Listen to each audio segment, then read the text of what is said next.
Ito ka Gencon, kasama din sa project namin ito. Step down transformer na oil immerse type. 3 piraso yan ka Gencon na 37.5 kVA. Shout out sa nag-supply sa akin yan. Ganda ng binibigay na voltahe.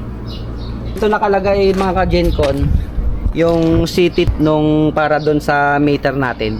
Yan. Yan. So, yan ka Gencon.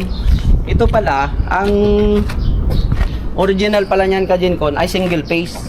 Mula doon sa baba, doon sa pinanggalingan natin kanina, naka ano po 'yan, single phase.